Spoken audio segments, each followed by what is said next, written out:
Hello, everybody, and welcome to episode 12 of the AFK Hour Podcast. I'm your host, Jay Lucio, and today we have Nabjer Hello. and the one and only Stevie Ray. Hi again. So I've been absent in the past two podcasts, and Nick took over the helm. I don't watch that much anime, so we thought that someone that had more knowledge about the topic should be in charge, and well, Nick was that person. I thought that he did a fantastic job. How do you think he did during the podcast, Nick?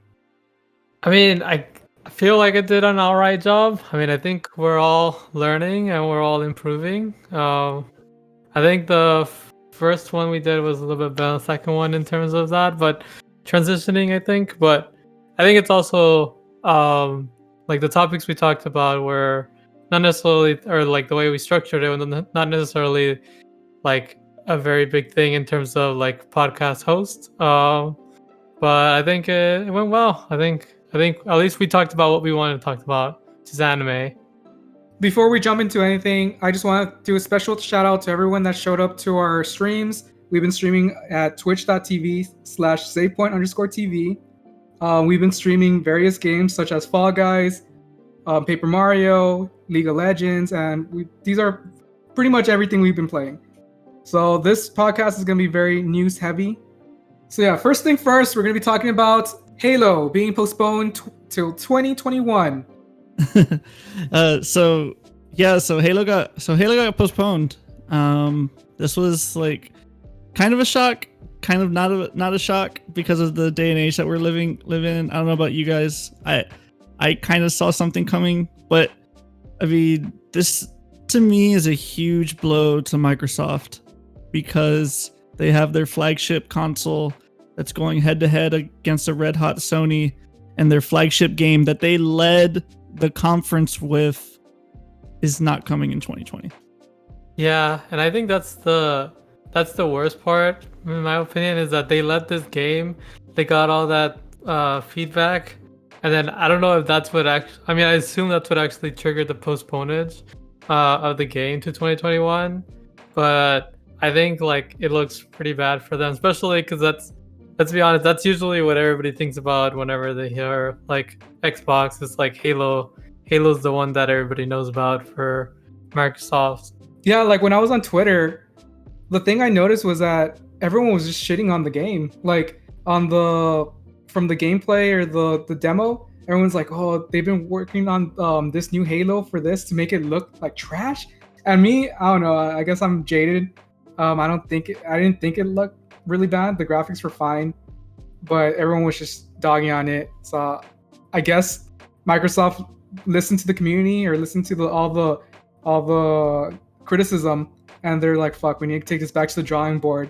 And in order to do that, they had to postpone the game. So I think I mentioned it in our Xbox podcast, the conference podcast. But like, I think a lot of the reason why people were shitting on it is because like it didn't wow us.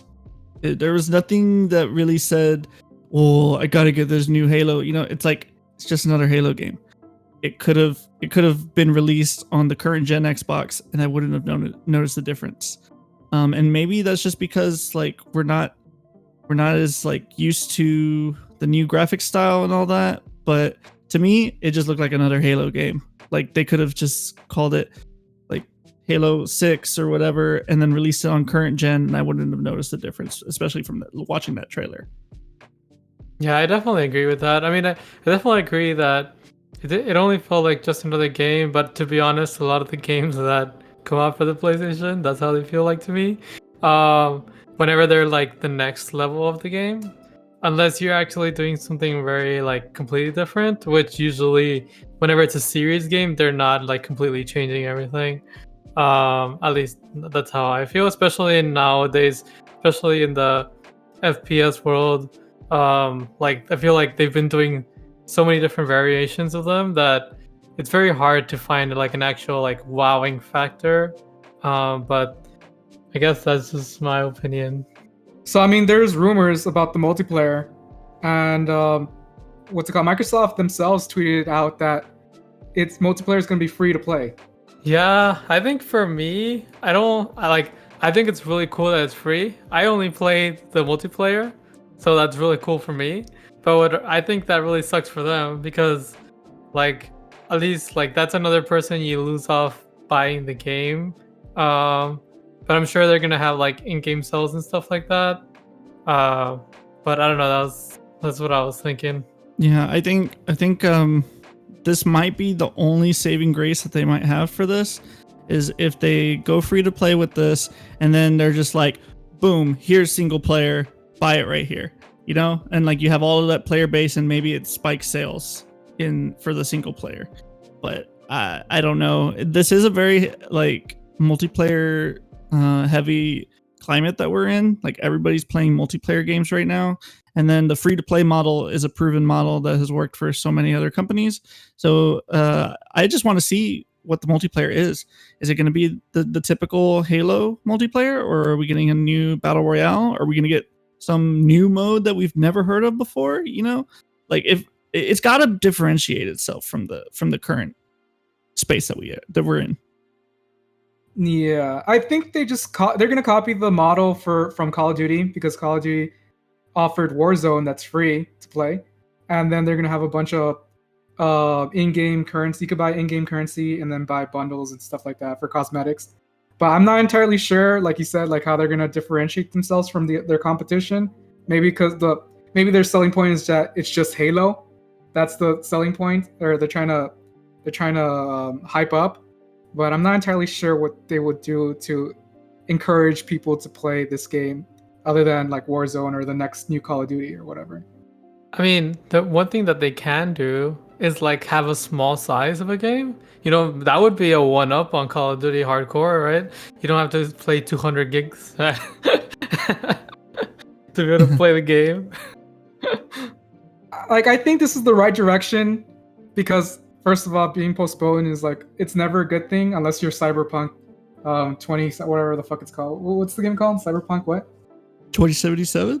Yeah, 2077, because like the more it gets postponed, the more hype it gets around the game, and it's about to be released. But yeah, like, so yeah, whenever a game gets postponed, it's never a good thing for the publisher or the game themselves, the developers. So hopefully, whatever Halo 343. Well, hopefully, whatever 343 is doing, the developers, they polish the game and they have high sales, because I'm a really big fan of Halo, regardless of what happens to it. Yeah, same here. So the next thing we're going to talk about is Dr. Disrespect Return. So the long-awaited return of Dr. Disrespect is finally over. He's been AFK, or he mysteriously vanished after getting banned for 3 weeks on Twitch, and he returned on YouTube. And what did we learn? What did we learn? We learned nothing from that. We learned nothing. Do you guys think he's doing it for effect, or because he wants to, or because he really doesn't know? I think he knows. I just think he can't say that what he knows, because there's probably some kind of legal battle going on between his party and Twitch. Yeah. I think everything with social media, it's always like you have to be very careful with your wording, because the way he said it is that they never told him. That doesn't mean that he doesn't know why. So like, yeah, I mean, it's like a bunch of little word games and whatnot. So we don't know anything why he got banned, and yeah, he peaked at 500,000 concurrent viewers. But the thing I thought was very fascinating was that the announcement to his real stream had almost as much as viewers as his real live stream. And basically what happened was that the day before he went live, he did a teaser of his actual live stream, teasing that he's gonna come back the next day. And everyone like that was there were like, oh, we got scammed, because everyone was donating him like every 5 seconds, or every second there was like at least 5 new subscribers on YouTube. So they're just like, nah, like we wasted our money, blah blah, we got scammed. So people were really angry about that. And then the next day, obviously, he returned. But I thought it was very interesting. Yeah, I think that one was the one that was just a stream with nothing there, right? It had a background and stuff. Yeah, it was just music playing in the background.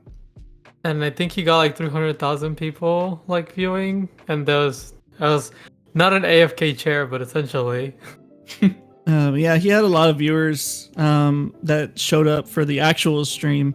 That's when he peaked, But I thought what I found hilarious was as soon as he said that he knew nothing about the ban, view numbers instantly dropped. So obviously people were literally just there, less for him and more for the drama, in my opinion. Yeah. Do you think we'll ever know what happened? Why he got banned from Twitch? I think eventually, like, it's got like either we're gonna find out, or we're gonna find out that there was some kind of settlement made between him and Twitch. Okay. And okay, here's a serious question for you guys. Do you think that his numbers of 500,000 concurrent viewers is good enough for new sponsors with the reputation he has from Twitch? I mean, what was his numbers back in Twitch? Yeah, that's my first question. He always pulled like around 60, and on a good day 100,000. Like those are his average viewers. I mean, he has those deals, you know. I mean, he still has like Mountain Dew. Mountain Dew was like really like quick to welcome him back, you know, like as soon as he started streaming again.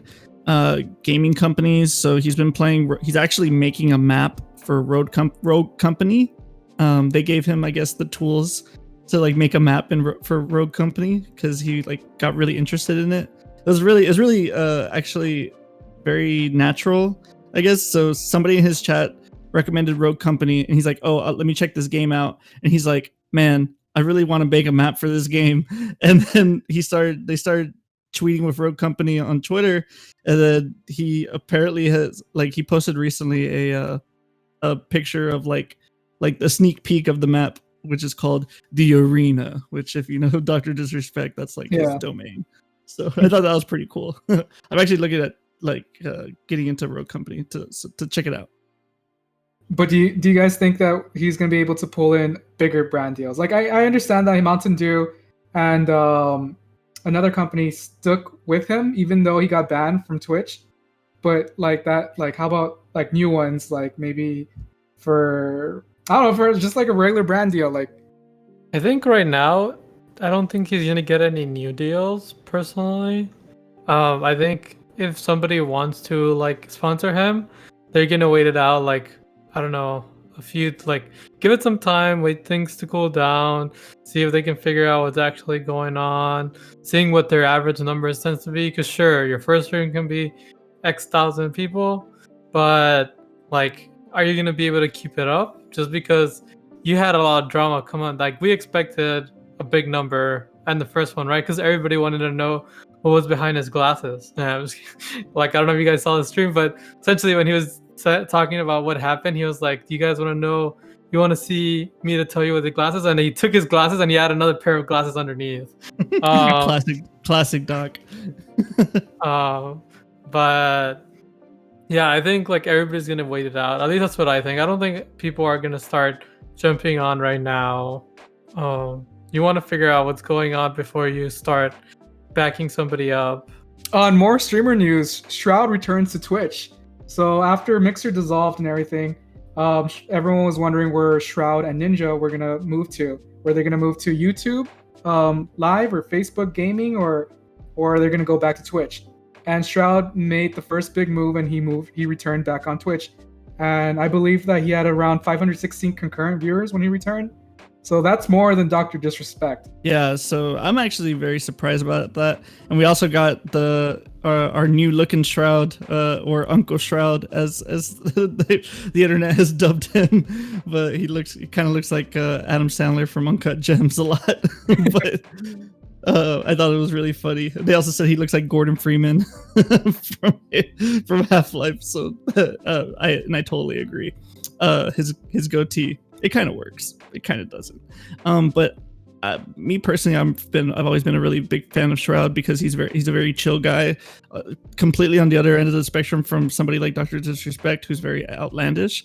It's like you go to Shroud when you want to watch good gameplay, you know, like you want to watch somebody who's like no frills and just like is good at video games, especially FPS. And he's been streaming a lot of Valorant, and there's actually a clip of him recently, because there's a lot of people now that he's back on Twitch that they're like, oh, come play with us in Valorant. Like, oh, you want to play with us in Valorant? And he kind of took offense to it. He's like, where were you when I was on Mixer? he's like, oh, now you want? He's like, oh, now you want to play? Oh, okay, I see. He's like, get out of here. I mean, to me, this proves one thing, that Twitch is a better live stream platform. Because even with Dr. Disrespect's buzz, with all of his hype and everything, and his return was announced, he even had a preview. He only maxed out 500,000, and Stroud was just like, well, I'm just gonna stream one day on Twitch, and he got 516,000. So more people are on Twitch, more people like Twitch rather than YouTube. So that's my only takeaway from this whole situation. But do you guys think that he's gonna get partnered again with Twitch, or is there gonna be any contract deals with him? Shroud's already back partnered, so people can sub to him. Yeah, people can sub to him already. So I guess that bridge wasn't fully burnt. So yeah, I think Shroud is gonna thrive again on Twitch. And so now the last ball to drop is gonna be Ninja. Where do you think he's gonna head? To Facebook? To all three different, every nation, elemental nation, earth, fire, wind? You know, I think he might. So I envision a couple things happening. One, he goes back to Twitch, because he did do a Twitch stream. He did one Twitch stream, and it wasn't a partnered stream, of course. But he went back to Twitch, even though he had all that bad blood for what they did to his channel and all that. But he did do it. So I feel like he wouldn't have done that if it's not water under the bridge now. But also, he just hasn't been streaming. But I've heard he's been playing Valorant, and there's some rumors going around that he might be trying to try out for an esports team, which would be really interesting, because I think Ninja is a good gamer. And maybe this is his career path. Maybe he's gonna start grinding the pro scene, because there's a lot of money in that, and then he can just stream for fun, versus having to stream to make a living. That's true. And he can also try out the platforms and wait with whatever's going on while doing that, possibly. Yeah, I think obviously Ninja does not have to stream anymore. He's already loaded for the rest of his life. So he's good. I mean, he could just play games for the rest, like just chill and just do nothing, just casually be gaming in the background, and he'll be okay. But I heard rumors as well that he's gonna try to go pro in Valorant. So there's that. But at this point, streaming would just be a hobby for him, and whatever he gets plus from, like, if he gets money from it, then that's a plus. So it'll be interesting to see if he does return at all in streaming. Maybe once in a while he'll turn on the stream occasionally. But I want to know if he because I would say that the streaming platform war right now, because they're trying to duke it out and see who's going to come on top. And I want to see who's going to try to take the initiative and try to secure Ninja on their platform. Yeah, I guess we'll see what happens. Yes, sir. The next thing on the list, we're going to talk about the TikTok ban. So for those that don't know, recently Donald Trump issued an executive order saying that they have 45 days. The TikTok company has 45 days to sell to Microsoft, or they will be banned here in the United States of America. Do you think this is a good move on Trump's half? I mean, as far as for privacy concerns and like TikTok has been reported as like being highly, like they do a lot of data mining or whatever. Like they're taking a lot of data, and privacy is becoming more and more of a concern. Apple just like with their newest update, like they're taking away a lot of revenue streams that have to do with privacy and violations of privacy. So I know Facebook apparently is scrambling right now, because there's like a whole division that's dedicated to like ads in games and things like that, that with these new privacy rules would actually like stop completely. So I think from that perspective, personally, I'm not a TikTok user. I never was. I miss Vine. but but I do watch TikToks when they come to Twitter, and like that. Yeah, but our newest generation, are Zoomers, if you will. Like they're very into TikTok, but I don't think it would be a loss. Yeah, I mean, technically, I don't know. I saw a lot of things, and I mean, they're all just rumors, like you're saying, but a lot of like TikTok supposedly was getting a lot more data. Even like I think somewhere they said like Facebook and etc. Facebook and other social medias, if you look at them kind of like a cup of water. Well, TikTok was like an ocean of how much data they were actually taking from the phones. Like essentially social media, like the ones here, they all follow like some guidelines, right? I guess you can say, even though everybody says otherwise. While TikTok was not really following anything, as well as like their source code had like so many different things that allowed for a lot of people to go in there and do a lot of like bad hacker things to your phones or anybody other phones, depending how they use them. But it's also about like, I guess this is more, at least that's what I think, like the nations themselves and controlling also data, right?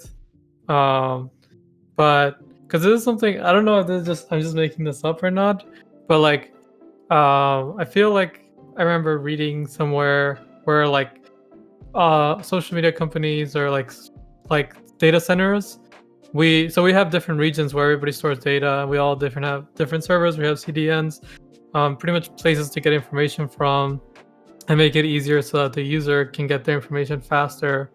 But I feel like I read somewhere where like for every social media or whatever, like if it's in the US, they try to keep the information in the US, and then etc. Like if it's in the EU, keep them over there to keep the data in separate places, so that at least that country has like the data there, or quote unquote that country, it's a company, right? But in the premises of that land. I don't know if that's something that I just am making up. Do you happen to know if that's true or not, Stevie? Or have you ever heard of any of that? No, I haven't. Yeah, because I know like the EU has a lot of laws, especially for all these type of information. Whenever you're grabbing information, there's a lot of different ways that we have to handle it compared to the US. But I think like a lot of this is also just because they have so much data, and like China like can do essentially they do whatever they want to do. That's how it essentially ends up working over there. But I don't know, that's my thoughts. But I think it's also like, how do you guys feel about Trump just being like, yo, we need to ban them? Well, from my understanding, Microsoft has been trying to buy TikTok for the longest time here in America, well, in North America, and China wouldn't budge. And I think Trump caught wind of this deal, and he was like, well, I'm going to do you guys a solid, and if they don't sell to you guys in 45 days, I'm going to ban them. So essentially, that's one theory of like Trump here, like because he's a businessman, quote unquote businessman, and so yeah, the pressure was because they coordinated together with Microsoft. Another theory I heard, which is really outlandish, is that as Stevie said, he mentioned earlier, TikTok is for the newer generation, the Zoomers, right? So if you go on TikTok, all these Zoomers are just always dogging on Trump on TikTok. And one of his biggest rallies was supposed to happen during the quarantine, and it was going to be a big deal.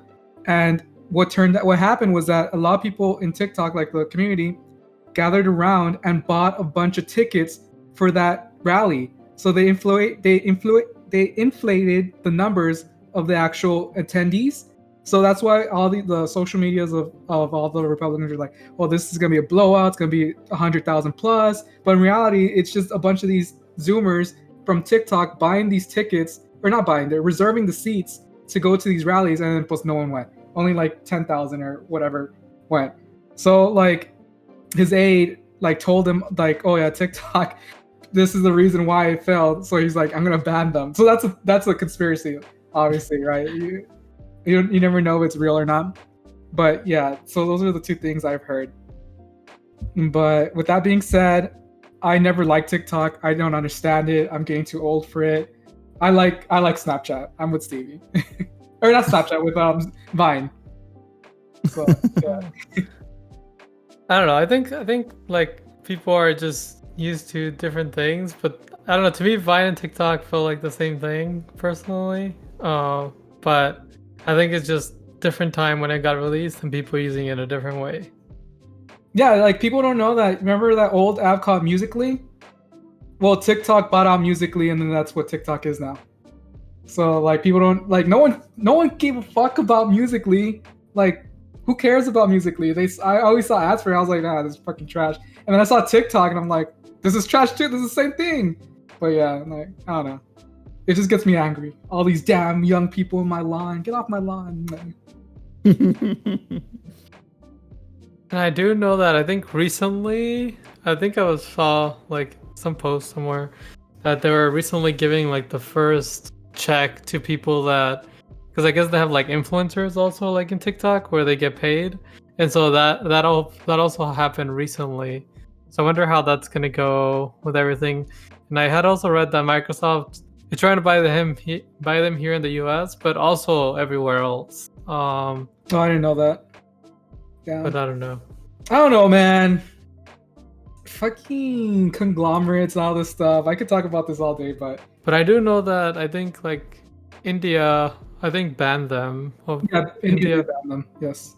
Yeah, and China bans all our apps. So yeah, I don't know. Do you think we'll have to eventually use the VPN, or do you think somebody will buy them? Or do you think, sorry, they're gonna get the money? All I know is I'm not going to use a VPN to get TikTok on my phone. Oh, but this No, could sir. be the first one, you know? This could be the first one to, I don't know, what if they end up with, I don't know what they could ban, honestly. That would make me have to use a VPN for, but No, man. it's hard, something. It's getting scary, bro, because like everything, these monopolies are getting bigger and bigger and bigger and buying out more shit. So like everything's gonna be owned by like 3 different companies, and that's it. So it's getting scary, in my opinion. Well, the other 3 companies, I think are about to get in a legal battle. I was gonna say that's a good segue, George. Well, with that being said, the next story we're gonna talk about is Epic versus Apple and Google. Yeah, so I'm calling it right now. This is probably this is probably gonna win the award, or at least it's my top nominee for biggest debate of 2020, because Epic was like, hey, we did this thing on your phone, and then they told all the media outlets, hey, we did this thing in your app. And then they were like, what are you going to do about it? And then as soon as Apple took it off the phone, boom, here we go, in-game event. Like where we're just going to bash Apple. We're going to use this to our advantage. # free Fortnite. It was just great. Like Apple, I feel like if Apple didn't see that coming, then it's definitely like top debate of 2020. So like a really quick rundown, Epic is the home of Fortnite, and Apple is removing the Fortnite from their phones. So they can't play Fortnite anymore on their mobile. Yeah, so the reason why they're removing it from their phones is because Epic has added a way to purchase in-game currency and other things directly via a Epic payment like an Epic payment system, versus kind of subverting the Apple, like having to do it through Apple, which historically Apple charges fees to Epic for transactions like that. And the biggest thing there is not only were they charging the fees, not only did Epic have this new payment system, but also they were offering it at a discounted price. So basically the fees and the rate that Apple was charging them, they were discounting it, the Epic payment to match that discount. So people were able to get stuff cheaper.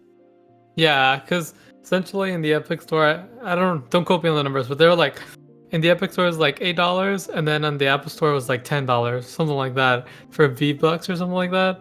And I think even like then, I think I was reading that it didn't actually account for the whole. I think I read it was 30% that the Apple Store takes, um, but they weren't increasing like the whole thing, because it was, I guess, too much or something.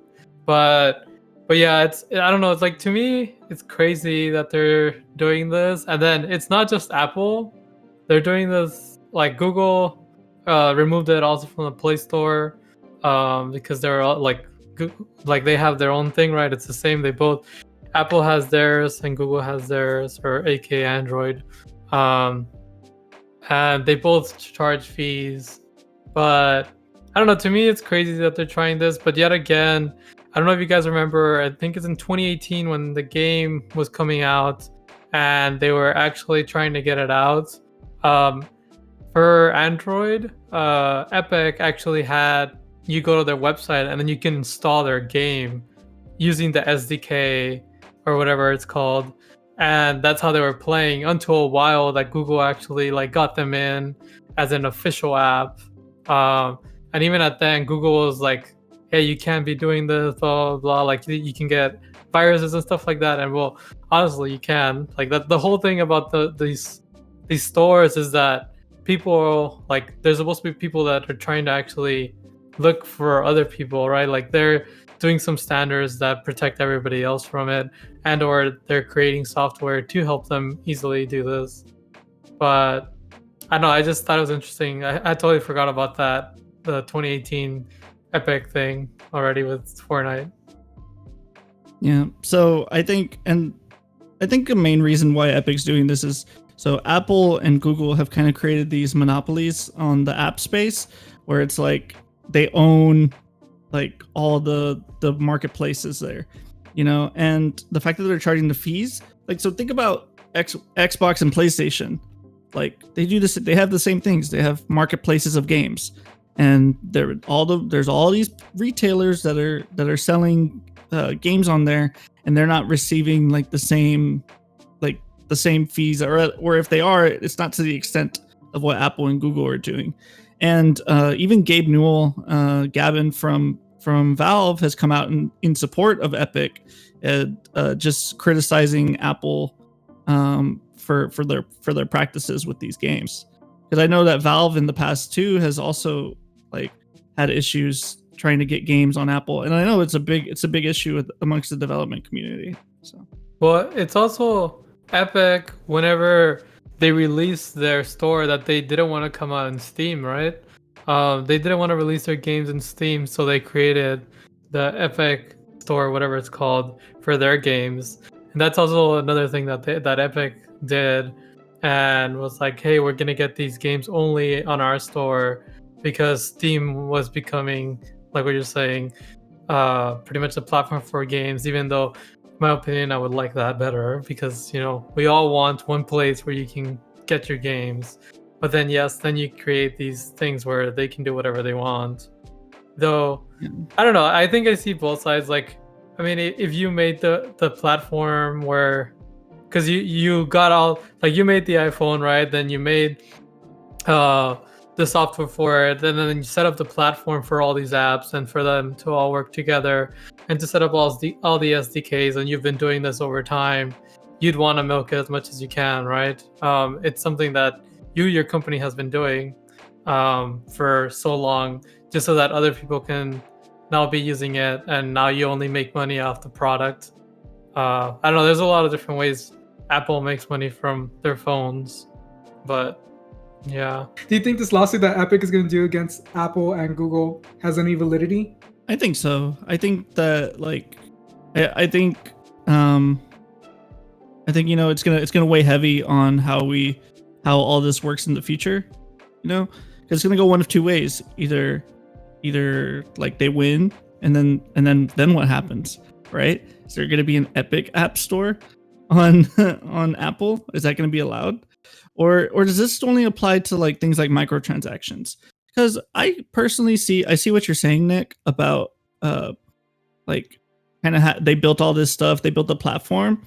But to me, Apple has the right to like developers can charge for games on Apple, but then it kind of like if there's like in-game purchases like DLC, I feel like Apple had nothing to do with that. You know, like that's like the developers putting more effort into the game, and that money should go to the developers, not into Apple's pocket. But also, I remember like to play devil's advocate on that was to stop somebody from making a free game and then charging, and then it's just like a wait screen that says pay for full game $10, you know, right here, and then you go to some other payment system, you know, and that's probably what Apple wants to get away from, you know, because there's nothing to stop that, and that's semi what Fortnite's doing here, because technically it's a free game, but then if you want to buy V-Bucks, it's like they're like, oh well, you can come to our store, we'll give it to you for cheaper. Yeah, and I mean it's not only Epic. I think Epic started it, and then Shopify. What's the sound one? Spotify. There you go. Spotify is also behind them, because I guess I work something similar to that. I guess I don't use it honestly, so I don't know how purchases work, but I guess it's the same concept when you're buying. I mean, do you only buy the monthly subscription, or what else can you buy in that app? Yeah, like the subscription, and Apple wanted all the subscription services from Spotify to run through like the Apple Pay and all that, but they charge their fees, and it's like, honestly, for something like that, there's already like no margin on that. So I mean, you're just taking away from monthly subscription fees. Apple just wants everybody to play ball, and there's no other way. It's like here, it's our way or the highway. And that's kind of where a lot of these companies are taking offense. Yeah, I personally see like both sides as well, but I don't know. I guess it all depends on what now people think, because I feel like in Apple's and Google's like store contracts and stuff like that, it essentially saves them from this. But now it's more like, yo, can we change the law? And that's what they're trying to do. Yeah, so imagine if you did business with a bank and there was only one ATM, and that ATM charged you like a $10 ATM fee, and you had no other way to get your money out. So you could either use the ATM or not use the ATM altogether. And that's kind of what this is. It's like you either use this or you just don't. And right now, Epic, they have the capital, the cash to say like, hey, we have a new season coming out, and you know what? If you don't want to play with us, then you're not going to get that new season on Apple or Google in this case. Though I will say that I feel like the numbers for Fortnite have been going down, but I don't have anything. I haven't looked at any of those numbers to prove them, because I feel like a lot of people were playing it, and then when Call of Duty like Warzone came out, I feel like a lot of people moved to Warzone. I mean, I don't know the numbers to say any of this, because I know that people were super into Fortnite, but then slowly they've been falling down. Or should I do know. I do know that on mobile, they are pretty, like it's still pretty high. Like mobile gaming is never going away. And then also, like back recently, that happened is Microsoft basically stopped testing for Project X Cloud on Apple. They just said we're done. Like Apple is making it so hard for them to do any kind of gaming as a service that they're done testing on Apple, and they're just going to stick with Google. So Project X Cloud is not coming to Apple. They've specifically said. So, and for those that don't know, Project X Cloud is going to be Microsoft's cloud gaming solution, similar to like Google Stadia or something like that. But yeah, like according to some articles that I've read, it's not coming to Apple. Well, only time can tell what's going to happen. There's a lot of stuff happening really quickly. So, I mean, 2020 has been extremely crazy with all the news and gaming, especially. But I think that's pretty much it for this podcast, for this news segment. I know we only talked about news, but there was a lot of news. Historically, right now is like the dipping point. You know, there's like almost no new games coming out, and in the next couple of months, there's going to be a lot of new games coming out. So we're going to have a lot to talk about on the gaming front. But honestly, we're just going to keep everybody updated as much as we can. You know, scour the internet. Hope you stay tuned in. Yeah, and I mean, with everything, with this time we're in right now, with the corona, and pretty much just keeping everybody indoors, I feel like gaming is for, like, a lot of people are just, that's what they're doing, right? That's all we can do right now. You stay indoors, you watch somebody on Twitch, you play games, you play with them, and we watch shows. Yeah. I feel like that's what a lot of people are doing. Some other people are like learning how to get better at cooking or like painting and things like that. Because they're like, okay, I've been digital too much, so they try to unplug. Yeah, I'll definitely encourage all of our listeners to, you know, take this time to, you know, maybe find a new hobby and just try to do something, like whether you want to like plant some flowers in the garden, learn how to cook, woodworking, I don't know, whatever you're into. Or if you don't have anything to do, there's this other thing. We stream on Twitch, SavePoint_TV. Wednesday through Sunday. So any of those days, just come in. It's gonna be somebody different streaming every day. Usually everyone's on at 8 p.m. So if you don't have anything to do at night and you just want to chill, tune in, and we're gonna be trying to entertain y'all. With that being said, we're gonna wrap it up. We'll catch you at the next save point. Laters.